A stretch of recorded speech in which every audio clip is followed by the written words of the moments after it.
칼 야스퍼스라는 실존주의 철학자는 한계 상황이라는 말을 했습니다.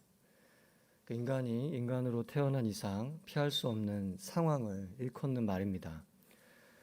이 중에 한 가지가 바로 싸움입니다. 싸움.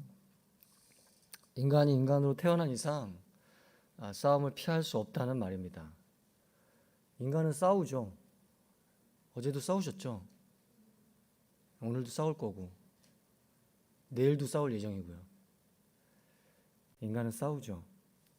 자기 자신과도 싸우고 남편과 아내와 자식과 직장 동료와 애인과 손님과 거래처 사장님과 독재와 불의와 거짓과 위선과 억압과 싸웁니다.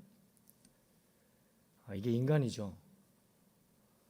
그리고 이러한 인간의 상황을 정말 잘 보여주는 말씀이 오늘 말씀입니다. 우리 3절 말씀 우리 함께 읽어볼까요? 3절 시작. 비록 우리가 육체를 입고 살고 있지만 육체를 따라 싸우지 않기 때문입니다. 여기서 우리가 육체를 입고 살고 있다고 합니다. 잠을 자고 밥을 먹고 일하고 피곤하면 쉬면서 몸을 입고 살아간다는 것이죠. 그런데 이 육체를 입고 살고 있지만 육체를 따라 싸우지는 않는다고 합니다. 그럼 싸우지 않는다는 건 아예 안 싸운다는 말인가? 우리 4절 말씀 함께 읽어볼까요? 4절 시작. 우리가 가지고 싸우는 무기는 육체에 속한 것이 아니라 견고한 요새를 무너뜨리는 하나님의 능력입니다. 우리는 모든 궤변을 무너뜨리고, 여기서 우리는 어떻게 한다고 하나요? 무기를 가지고 싸운다고 합니다. 그 무기가 단지 육체에 속하지 않았을 뿐이고, 그래서 세상의 방식대로 싸우지 않을 뿐이지 아예 싸우지 않고 살아가는 것은 아니라는 말씀이죠. 우리는 3절과 4절 말씀을 통해서 아주 명확한 하나를 발견하게 됩니다. 그것은 싸움이 있다는 거예요.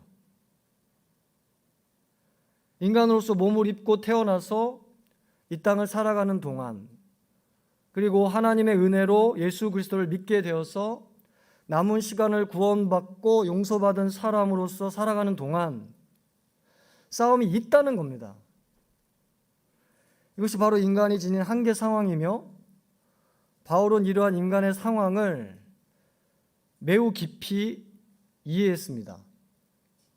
가끔 교회에서 이렇게 신앙이 좋다고 하는 분들을 만나 뵈면 하나님은 잘 안다고 하시는데 가만히 그 얘기를 들어보면 인간 이해가 부족한 경우가 굉장히 많이 있습니다. 그러나 하나님을 아는 사람은 언제나 인간 또한 아는 사람이죠. 하나님을 만나는 건 곧 자기 자신을 만나고 인간의 본 모습을 만나는 것이기 때문입니다. 목회를 하면서 목회를 잘 하시는 분들을 보면 이러한 이해가 정말 잘 균형 잡혀 있으시더라고요. 하나님 이해만이 아니라 인간 이해를 갖고 있는 겁니다. 우리가 정말 교회 다니는 분들이 그런 줄 몰랐어, 그렇게 참 얘기 많이 하잖아요. 그리고 교회 다니면서 참 시험 든다 이런 얘기 참 많이 하잖아요. 그게 무슨 기회냐면은 인간과 사람을 이해하는 기회죠. 굉장히 중요한 겁니다. 천사가 아니라는 것을 이해하는 기회인 거예요. 사랑하는 여러분, 저와 여러분은 죄인으로서 구원받은 자로 살아가다가 죽는 것이지 구원받아서 천사가 되는 게 아니에요. 할렐루야. 이 인간 이해를 명확하게 할 수 있기를 바랍니다. 인간은 인간으로 태어난 이상 뭐가 있어요? 싸움이 있어요. 그렇다면 이 싸움에는 승패가 있을 겁니다. 싸움은 싸움 자체만을 목적으로 하지 않기 때문이죠. 이기거나 지거나 합니다. 이게 싸움입니다. 그런데 우리가 싸움을 피할 수 없는 인생을 산다면, 이 싸움을 벗어날 수 없는 인생을 산다면 이 싸움에서 이기는 길을 걸을 수는 있어요. 할렐루야. 그런데 오늘 말씀은 이 싸움에서 이기는 길을 제시하고 있습니다. 그게 뭘까? 4절 말씀 함께 읽어볼까요? 4절 시작. 우리가 가지고 싸우는 무기는 육체에 속한 것이 아니라 견고한 요새를 무너뜨리는 하나님의 능력입니다. 우리는 모든 궤변을 무너뜨리고. 여기서 우리가 가지고 있는 무기를 언급합니다. 무방비 상태로 싸우는 것이 아니라는 거죠. 강력한 무기를 가지고 싸운다는 거예요. 이길 수 있는 무기를 가지고 싸운다는 거죠. 군인이 총을 가지고 싸움에 임하듯이, 무사가 검을 가지고 싸움에 임하듯이, 궁수가 활과 화살을 가지고 싸움에 임하듯이 우리 역시 우리의 무기를 들고 싸움에 임한다는 겁니다. 그런데 이 무기가 뭐라고 하죠? 육체에 속한 것이 아니라 견고한 요새를 무너뜨리는 하나님의 능력이라고 합니다. 이 무기는 다른 게 아니라 세상 방식에 속하지 않은, 그래서 세상에 견고하게 세워놓은 요새를 무너뜨리는 비장의 무기인데, 그건 뭐예요? 하나님의 능력. The power of God. 할렐루야. 저와 여러분이 이 능력을 얻기를 그리스도로 축복합니다. 그렇다면 이 하나님의 능력을 어디서 얻을 수 있을까? 이 하나님의 능력을 어디서 얻는다고 말씀하고 있을까요? 5절 말씀이요. 함께 읽어볼까요? 5절 시작. 하나님을 아는 지식을 대적해서 스스로 높아진 모든 주장을 무너뜨리고 모든 생각을 사로잡아 그리스도께 복종시킵니다. 여기서 스스로 높아진 모든 주장을 무너뜨린다고 합니다. 그런데 이 모든 주장은 어떤 특징을 갖고 있나요? 하나님을 아는 지식을 대적하는 특징을 가지고 있습니다. 하나님은 살아계십니다라고 하면 무슨 놈의 하나님이 살아계시냐고 대적하는 거예요. 하나님이 창조주이십니다라고 하면 자연 만물은 스스로 존재하는 거지 창조자가 있는 게 아니다라고 대적하는 겁니다. 인간은 스스로 구원받을 수 없다라고 하면 인간을 구원하는 건 인간 자신이다라고 대적하는 거죠. 예수 그리스도만이 구원의 길입니다라고 하면 예수 말고도 구원의 길은 널리고 널렸고 많고 많다라고 대적하는 것입니다. 스스로 높아진 모든 주장들이 하나님을 아는 지식의 반기를 들며 이런 지성과 사상의 반군들이 진리의 우성을 공격하는 겁니다. 이것은 이전에도 있었고 지금도 있으며 앞으로도 있을 것이고 예수님 오실 때까지 계속 있을 거예요. 그런데 우리가 여기서 불안할 수 있는 게 하나 있습니다. 그거는 이렇게 스스로 높아진 주장들이 하나님을 아는 지식에 대적해서 맹렬하게 공격해 오면 하나님을 아는 지식이 이런 오만한 주장들에게 패배할 것을 불안해한다는 거예요. 그래서 하나님을 아는 지식은 거짓으로 판명돼서 세상 속에서 사라질 것이고 오만한 주장들이 진리로 받아들여져서 세상 천지가 온통 오만하고 거짓된 무리들로 가득 찰 것이라는 불안감입니다. 그러나 이런 불안감은 하나님을 아는 지식이 어떤 능력을 지니고 있는지를 전혀 맛보지 못하기 때문에 생기는 불안감이에요. 할렐루야. 하나님을 아는 지식은 거짓을 이깁니다. 하나님을 아는 지식은 위선을 이겨요.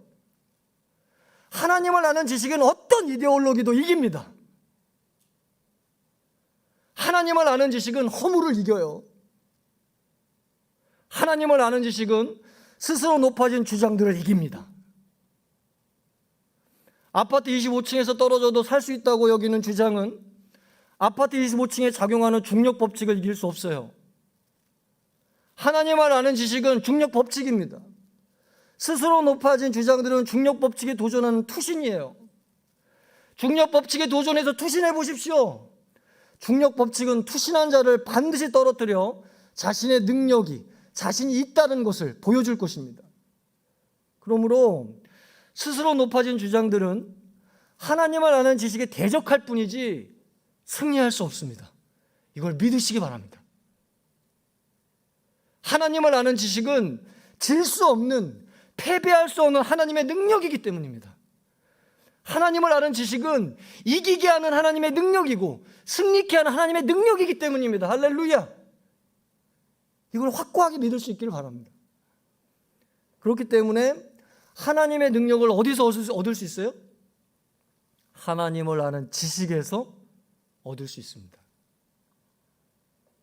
돈을 벌 능력을 어떻게 얻어요? 돈을 벌 지식을 얻으면 돼요. 유대인들은 이걸 굉장히 잘 이해한 민족들이죠. 그래서 유대인들은 이런 말 굉장히 자주 해요. 돈을 빼앗긴다 해도 우리는 패하지 않는다. 돈에 대한 지식이 우리에게 있기 때문이다. 돈을 버는 능력이 돈에 대한 지식에서 온다는 걸 이 유대인들은 아주 깊이 이해했어요. 하나님의 능력 또한 이러합니다. 하나님의 능력은 하나님을 아는 지식에서 오는 거예요. 따라서 하나님의 능력을 무기로 갖고자 한다면 반드시 하나님을 아는 지식, 결코 패하지 않는, 끝내 이기게 하는 이 하나님을 아는 지식으로 무장되는 것이 중요합니다. 이 지식이 우리를 싸움에서 이기게 하기 때문이에요. 우리가 그 싸움에서 이기는 것이 아니라 이 지식이 우리를 그 싸움에서 이기게 하는 줄 믿습니다. 할렐루야. 이 하나님을 아는 지식으로 무장될 수 있는 청년부 되기를 바랍니다. 이 하나님을 아는 지식으로 무장되는 하나님의 백성들 되기를 그리스도로 축복합니다. 그렇다면 여기서 우리 너무 중요한 질문이 있어요. 어떻게 하나님을 아는 지식으로 무장될 수 있겠는가? 우리 이를 살피기 위해서 디모데 후서를 잠시 보도록 하겠습니다. 바울은 자신이 아끼던 제자 디모데에게 목회를 어떻게 하면 잘 감당할 수 있는지에 대한 목회 편지를 2편 써서 보냈습니다. 그 중에 하나가 디모데 후서인데 여기에서 디모데에게 바울이 이렇게 권면을 합니다. 디모데 후서 2장 15절 말씀 우리 함께 읽어볼까요? 시작. 너는 진리의 말씀을 바로 가르치는 부끄러울 것이 없는 일꾼으로 하나님께 인정받는 사람이 되기를 힘써라. 여기서 바울은 디모데에게 하나님께 인정받는 사람이 되기를 힘써라. 다른 사람이 되기를 바라지 말고 오직 하나님께 인정받는 사람이 되기를 바라고 그리고 그 바란 대로 힘을 써서 살아가라. 그렇다면 어떤 사람이 과연 하나님께 인정받는 사람이라고 할 수 있을까요? 너는 진리의 말씀을 바로 가르치는 부끄러울 것이 없는 일꾼이라고 합니다. 이게 하나님께 인정받는 사람이래요. 진리의 말씀을 바로 가르치는 일꾼. 바로 이 사람이 하나님께 인정받는 사람이라는 거예요. 그러면 어떻게 진리의 말씀을 바로 가르치는 일꾼이 될까요? 디모데후서 3장 14절에는 이걸 분명하게 얘기하고 있어요.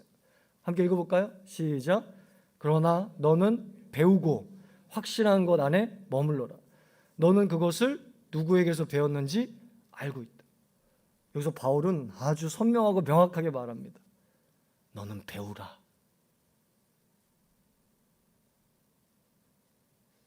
그리고 그 확실한 배움 안에 머물라. 어떻게 진리의 말씀을 바로 가르치는 일꾼이 된다는 거예요? 배우는 거예요. 어떻게 하나님의 인정받는 사람이 될 수 있다는 겁니까? 배우는 거예요. 어떻게 하나님을 아는 지식으로 무장될 수 있어요?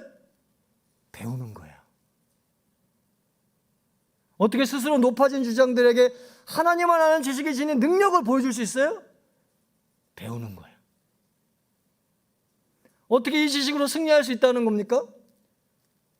배우는 겁니다. 배우면 이겨요. 할렐루야. 너무 좋죠? 배우면 이깁니다. 배우는 자는 반드시 이기게 돼 있어요. 그러므로 우리가 배움을 포기한다면 능력 있게 아는 지식을 포기하는 것이고 그렇게 승리를 포기하는 겁니다. 말을 배우면 말을 할 수 있고 요리를 배우면 요리를 할 수 있고 운동을 배우면 운동을 할 수 있고 악기를 배우면 연주를 할 수 있듯이 하나님을 배우면 하나님을 알 수 있고 예수님을 배우면 예수님을 알 수 있으며 이게 하나님을 아는 지식으로 우리를 무장하는 길이고 이 지식으로 우리는 싸움에서 승리할 수 있습니다. 하나님이 여러분 얼마나 사랑하는지 아세요? 배우면 알아요. 공부해서 배우는 것도 배우는 거지만 살면서 배우면 이게 어떤 의미인지 알게 돼요. 그러면 인생에서 승리해요. 하나님이 얼마나 여러분한테 놀라운 목적과 계획을 갖고 계신지 아세요? 공부해서 배우는 게 아니라 살면서 이것저것 부딪히면서 이걸 배우게 되면 이 지식이 여러분을 승리케 하는 것입니다. 저와 여러분이 배움을 포기하지 않기를 그리스도로 축복합니다. 우리 청년부가 배우는 공동체이기를 바랍니다. 그렇게 하나님을 알아가서 하나님을 알아가는 지식으로 승리할 수 있게 되기를 축복합니다. 이게 첫 번째예요. 어떻게 하나님을 아는 지식을 얻어요? 배우는 거예요. 배우는 거. 두 번째, 그런데 이런 배움이 일어나기 위해서 정말 필요한 한 가지가, 정말 중요한 한 가지가 5절에 나와요. 이게 없으면 배움이 안 일어나요. 그게 뭘까요? 5절 함께 읽어볼까요? 5절 시작. 하나님 알아는 지식을 대적해서 스스로 높아진 모든 주장을 무너뜨리고 모든 생각을 사로잡아 그리스도께 복종시킵니다. 여기서 모든 생각을 사로잡아 그리스도께 복종시킨다고 합니다. 이것은 그 사람이 그리스도를 따르는 데 중요한 요소가 바로 생각에 있다는 말씀이에요.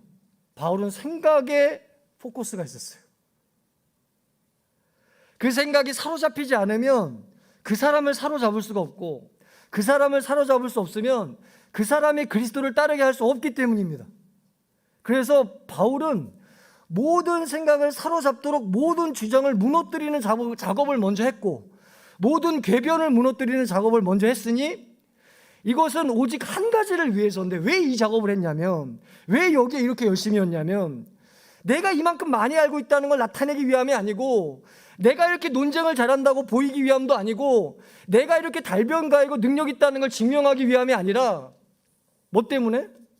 오직 그리스도에게 복종한, 즉 오직 그리스도에게 헌신하고 그분을 따르도록 하기 위해서 이랬다는 거예요. 할렐루야. 이걸 한마디로 뭐라고 해요? 오직 그리스도에게 헌신토록 하기 위해서, 오직 그분을 따르도록 하기 위해서, 오직 그분에게 충성토록 하기 위해서 나는 모든 궤변을 무너뜨리며 모든 생각을 사로잡도록 열심히 노력하고 열심히 배운다. 이걸 뭐라고 해요? 방향이라고 해요. 뭐라고 한다고요? 방향이라고 해요. 방향. 모든 생각을, 모든 주장을 무너뜨리고 나서 나아가려는 방향, 모든 궤변을 무너뜨리고 나서 나아가려는 방향, 모든 생각을 사로잡아 나아가고자 하는 방향, 그것은 바로 그리스도에게 헌신토록 하는 것이다, 이 말이죠. 여기에 진정한 배움이 일어나는 길이 있습니다. 그래서 그 배움으로 하나님을 아는 지식으로 무장되는 길이 있어요. 그건 뭐예요? 방향이 있냐 이거예요. 방향이 있는 자는 반드시 배워요.